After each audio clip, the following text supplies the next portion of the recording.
tumayo para magsimula po ng ating pong regular na pagpupulong na sa Bayan sa pamumuno po ng ating nagagalang Danilo Dalugan Liwanag, pangalawang pulong bayan tagapangulo. Magandang umaga po. Magandang umaga sa ating po mga galang-galang na membro ng Sangguniang Bayan. Dati po sa ating kalihim at mga bisita. Tayo po ay mag-uumpisa na ng ating regular na pagpupulong sa pamumuno ng ating birthday celebrant kagalang-galang, Konsehal Leo San Benedicto. Happy birthday. Good morning po sa ating lahat at maraming salamat po sa pagpapakot ng bati. Bago po tayo magsimula ng ating pagpupulong, mangyari pong simulan natin sa isang pagdasal sa ngalan po ng Ama, ng Anak, ng Espiritu Santo. Amen. Ama naming lumikha, sa diwa po ng pasasalamat at kababaang loob, kami po ay nagkakatipon sa inyong pangalan at presensya upang humingi ng paggabay sa panibagong araw na ito na iyong pinagkaloob sa bawat isa sa atin. Hinihingi po namin na isugo po ninyo sa amin ang inyong banal na Espiritu upang kami ay maging inyong instrumento ng paglilingkod sa aming mga kababayan. Gabayan nawa ninyo po kami ng inyong karunungan at puspos na kaalaman upang makita namin ang pangailangan ng bawat mamamayan na sa amin ay nagkaloob ng tiwala. Nawa sa aming pagtitipon ngayong araw na ito, ang inyong banal na kalooban ang mamayani sa aming isipan at puso. Nawa sa aming kagustuhang maging daan ng tamang paglilingkod, sa aming kapwa matuto kaming magkaisa sa diwa ng pagmamahalan at pagbibigayan. Hinihiling namin ito sa pamamagitan ng inyong anak, ang aming Panginoong Jesucristo, magpasawalang hanggan. Amen. Sa ngalan ng Ama, ng Anak, ng Espiritu Santo. Amen. Awitin po natin ang pambansang aming Pilipinas, lupa at hirap.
Good morning po sa ating.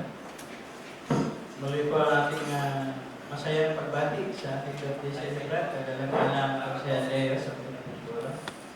Sa ating HDD, hindi naisip pa. Sa ating pong kalihim. Magandang umaga po muli, lalo na po sa ating pong nagagalang ng tagapangulo. Ang ating pong katitikan ng pangkaraniwang pulong ng Sangguniang Bayan na ginanap ng nakaraang sesyon. Para alaman po ay naipamahagi na po sa lahat po ng mga galang-galang na Sangguniang Bayan members. Kung talaga po ay humihiling ko lang po magpapibay na sa pamamagitan po ng ating galang-galang pero ang nag-aakil na masangkay. Kagalang-galang Konsehal Levi, makakain. Maraming salamat po. Magandang umaga po sa ating lahat. Pagbati rin po ng maligayang kaarawan sa ating ginagalang na Konsehal Leo San Benedicto. Kahilingan po na mapagtibay na ang katitikan ng Sangguniang Bayan na ginanap po noong nakaraang Lunes na mapagtibay na po ng Sangguniang Bayan. Salamat po. Ang kahit po ng pagtitibay ng ating nakaraang katitikan ay pinangalawan po ng magalang-galang po siya Jojo Frondoso. Mayroon po bang pagtutuloy? Kung wala po ang ating pong nakaraang katitikan ay ating pong pinagtitibay. Kagalang-galang ng Tagapangulo. Sa kadahilan po wala po ang ating committee chair ng rules. Ang pinatala po niya sa aking mga pag-uusapan sa araw na ito ay una po, first reading ng anti-unauthorized garbage collection and proper waste disposal ordinance for first reading po. For first reading rin po ang ating mga IRR na nasabing ordinance. Iba pa pong pag-uusapan ay tungkol po sa tatlong barangay budgets. Kagaya po ng Del Rosario annual budget, bago silang annual budget, Maligway SK annual budget. Meron pa rin pong ibang mga resolusyon na inanais na maaprubahan ngayong araw na ito. Kagaya po ng resolusyon na kailangan para sa approval ng local ng pamahalaan bayan na kakawayan na bumili ng isang piraso o isang unit na sasakyan na magagamit ng gagalang tambayan ng agrikultura. Isa pa rin ng resolusyon na nagpapatibay at nag-aapruba sa opisyal na logo ng Municipal Environment and Natural Resources o MENRO na bayan ng Tagkawayan Quezon na naglalarawan ng simbolismo na kapaloob dito.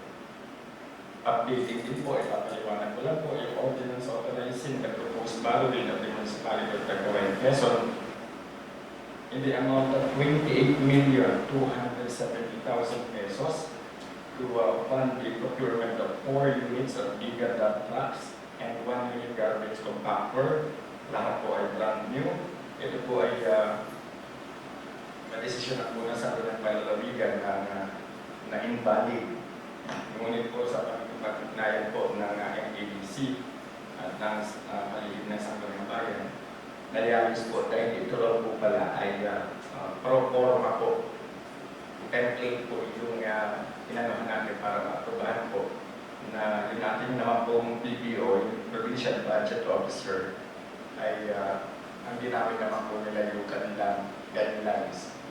Nung pakita po natin na tama po, ang request na lang po ay submission with another ordinance number.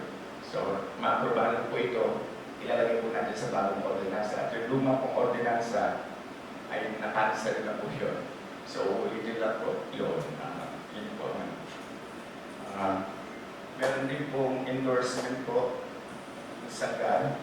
Nailagay ko na rin po yun sa ating yung ating pong chat room. Sa taas ating chat room na yung GAN code po ay may isa lamang paragraph na babaguhin para mawala lang po yung kalituhan. Kaya po i-endorse na po ulit kagana-gana ng Tagapangulo sa chairman po ng GAN. Ano po? Yun lang po. Ang ganda lang po sa atin na. Kagalang-galang po siya Larry Sangkay. Maraming salamat po muli, Vice. Magandang umaga po muli sa ating lahat. Kahilingan po ng tatlong barangay na mapagtibay ang kanilang annual budget para po sa taong 2026. Ito po ang Barangay Del Rosario. Annual budget for calendar year 2026 amounting to 2,832,860.90 centavos. Annual budget ng Barangay Del Rosario ay pinangangalawahan ng nagalang-galang Konsehal Bomel Libero. Mayroon po bang pagtuto? Kung wala po ay atin pong pinag-iban. Ganun din po ang annual budget for calendar year 2026 ng Barangay Bagong Silang amounting to 3,804,588.30 centavos. Barangay Bagong Silang annual budget pinangangalawahan ng nagalang-galang Konsehal Bomel Libero. Mayroon po bang pagtuto? Kung wala po ay atin pong pinag-iban. Maligway Sangguniang Kabataan annual budget for calendar year 2026 amounting to 310,551.91 centavos. Barangay Maligway SK annual budget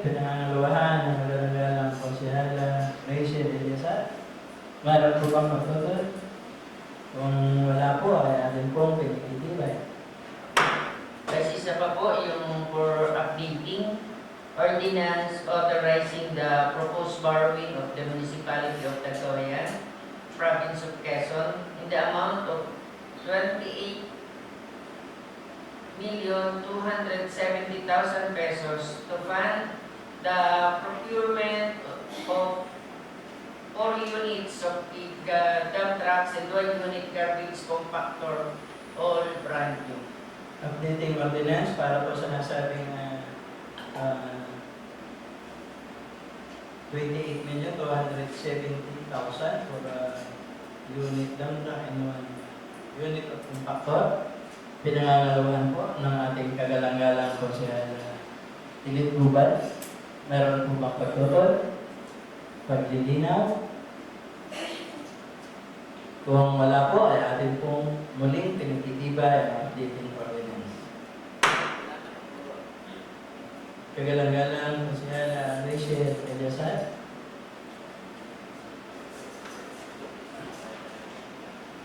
Magandang umaga po, Mr. Presiding Officer, esteemed colleagues in the Sangguniang Bayan, Senator Tatique. On behalf of the Committee on Environment Protection and Natural Resources and Energy, ako po ay naghahain ng isang panukalang ordinansa sa tamang pangongolekta ng garbage dito sa ating bayan. Ito po ang title, An Ordinance Prohibiting Households and Establishments from Transacting with Unauthorized Garbage Collectors, regulating disposal to the sanitary landfill, and providing penalties therefore.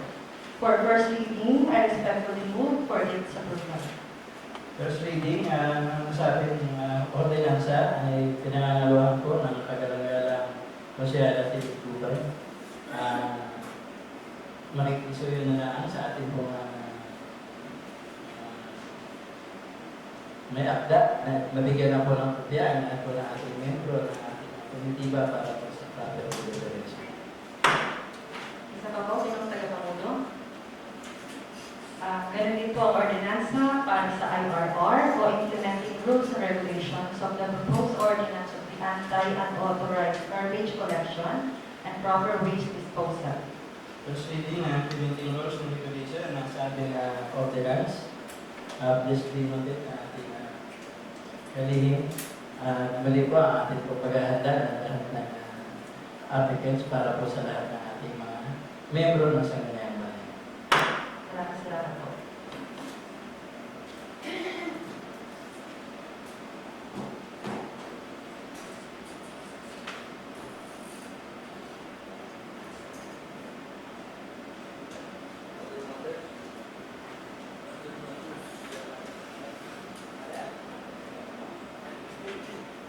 Yung sa nagalang-galang po siya Rachel Eliasat. Maraming salamat po, Pinoy Tagapanggulo. Ako po ay nagpapasok ng isang kapasyahan sa ilalim ng Committee on Environment Protection and Natural Resources and Energy. Isang resolusyon na nagpapatibay at nag-aaproba sa opisyal na logo ng Municipal Environment and Natural Resources Office o MENRO ng Bayan ng Cagayan de Oro at naglalarawan ng mga simbolismo na nakapaloob dito.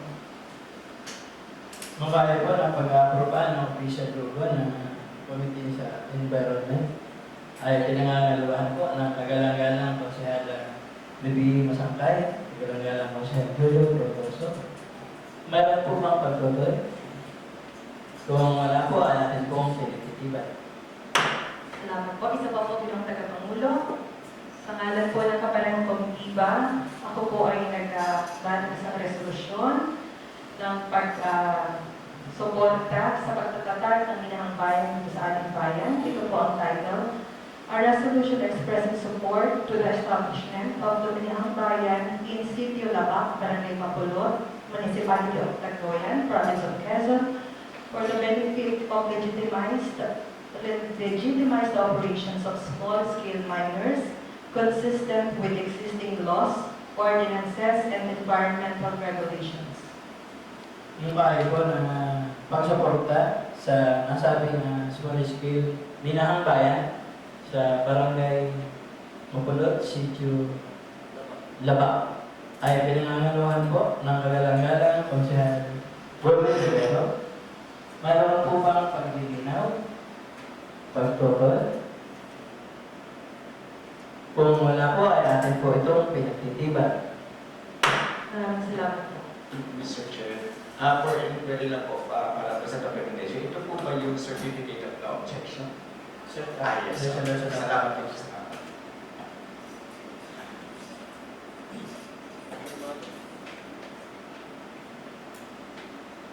Declaring for other matters. Kagalang-galang Konsehal Jojo Protoso. Maraming salamat po sa ating po kagalang-galang na presiding officer, Danilo Liwanag. Ako po ay may napagkatiwalaan na ng dalawang magkakda na resolution para po sa dalawang kahilingan ng dalawang barangay na halos may 10 nilalaban. Kapasyahang magalang na humiling sa tanggapan sa Department of the Interior and Local Government ng exemption mula po sa road clearing program para sa ipinanukalang pagtatayo ng isang multi-purpose covered court sa isang bahagi ng kalsada ng barangay Santa Cecilia, barangay Aldapo, alinsunod po sa DILG Memorandum Circular bilang. Kung kaya, magalang po ito po yung humingi na endorsement sa DILG. Kung kaya magalang ako nag-aakda na isa resolution, kailangan na ito po yung ma-endorso sa tanggapan po ng ating MLGO na si Ginang Telma Pinapo. Mukha po ng exemption sa nasabing lugar sa Barangay Santa Cecilia para sa DILG, otherwise sa ating LGO, pinangangaluhan ng kagalang-galang Konsehal Sander Sandro. Mayroon po bang pagtutol? Kung wala po ay atin po itong pinagtitiban. May saka po po. Same resolution para sa Barangay Alnabo. Siguro yung sa kanila ring overcourt. Parehong nasa daanan sa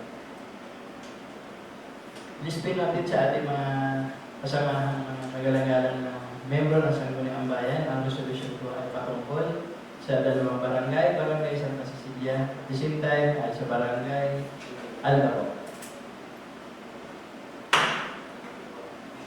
Kagalang-galang Konsehal Gomez Rivero. Tayo po mga tatabang mo. Isa po kahilingan ng ating isang barangay sa Mount Wilson. Kung makikita po natin yung barangay Payapa, noong una may sila ay may bilaran ng palay, yung tinayuan po ng overcourt.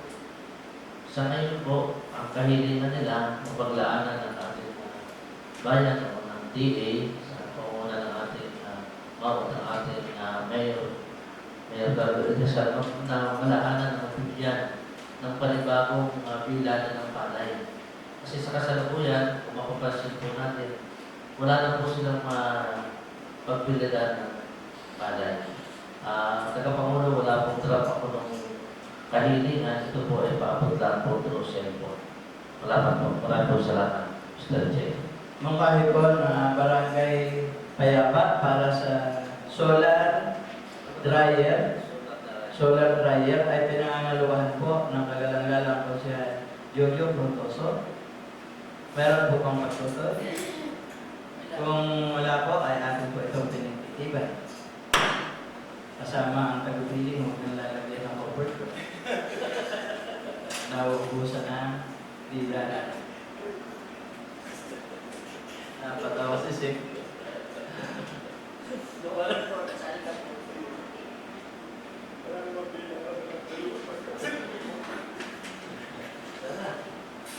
Kagalang-galang Konsehal Sander Sandro.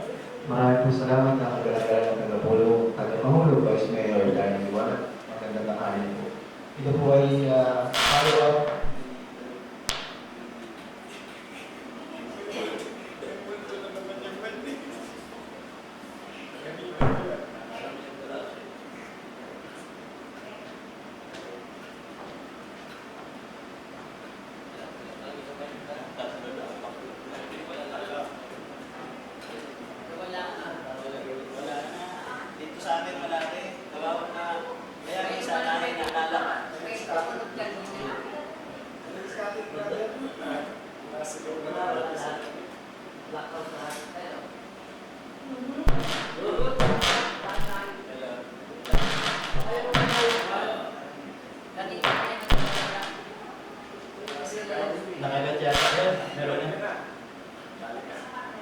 Hello, mic test.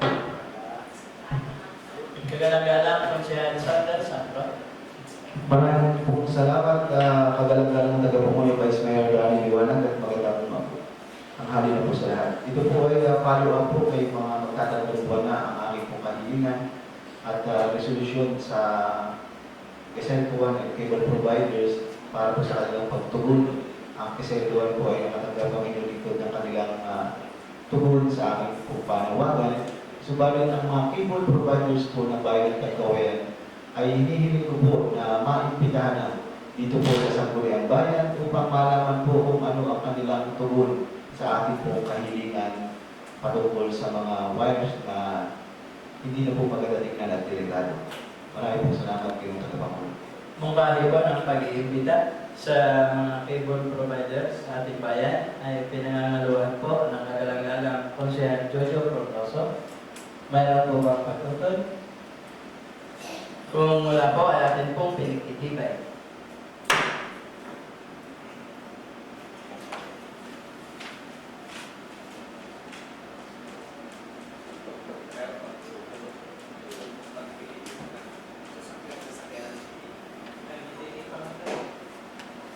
Kagalang-galang Konsehal Bobel de Vero.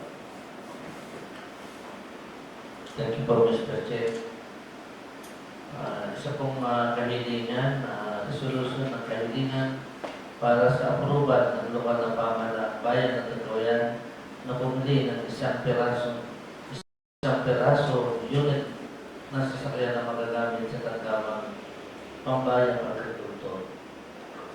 Mungkahi po para po sa pagbili ng isang sasakyan para sa Office of the Municipal Agriculturist ay pinangangaluhan po ng lahat ng Sangguniang Bayan na wala pong pagtuto. Baka namin ito ang ground na, bakit ako lang?